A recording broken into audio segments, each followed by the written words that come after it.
அமெரிக்காவுல கவர்மெண்ட் ஸ்கூல்ஸை வந்துட்டு public school அப்படின்னு தான் சொல்லுவாங்க.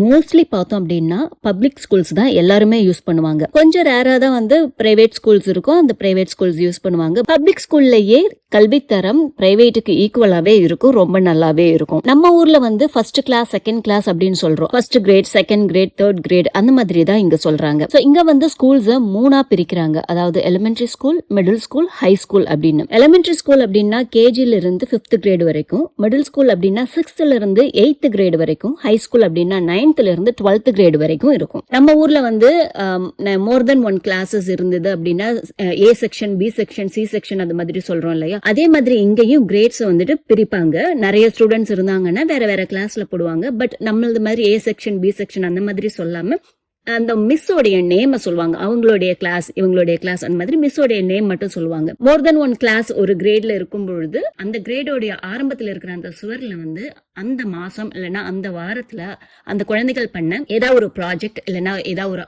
ஆர்ட் ஒர்க், அப்படி இல்லைன்னா ஏதாவது ஒரு டிராயிங், பெயிண்டிங், இதை வந்து அவங்களுக்கு ஒர்க் கொடுத்துருப்பாங்க. அதுல யாரு நல்லா பண்ணியிருக்காங்களோ அவங்களுடைய ஆர்ட் அண்ட் அந்த பெயிண்டிங் ஒர்க்ஸ் எல்லாம் வந்து அந்த சுவர்ல பின் பண்ணி வைப்பாங்க. டாய்லெட்ஸ் எல்லாமே அவ்வளவு நீட்டா கிளீனா மெயின்டைன் பண்ணுவாங்க. லைப்ரரியும் ரொம்ப அழகா மெயின்டைன் பண்றாங்க. அதே மாதிரி டைனிங் ஹாலையும் ரொம்ப நீட்டா மெயின்டைன் பண்றாங்க. அதே மாதிரி குழந்தைகளுக்கு பர்த்டே வரும்பொழுது ஸ்கூல்ல லைப்ரரியில இருந்து புக் ஒன்னு இலவசமா அவங்களுக்கு கொடுப்பாங்க. அவங்களுக்கு பிடிச்ச புக் அவங்க வந்து சூஸ் பண்ணிக்கலாம். அந்த மாதிரி வந்து ஒரு புக் இலவசமா கொடுப்பாங்க அவங்க படிக்கிறதுக்கு.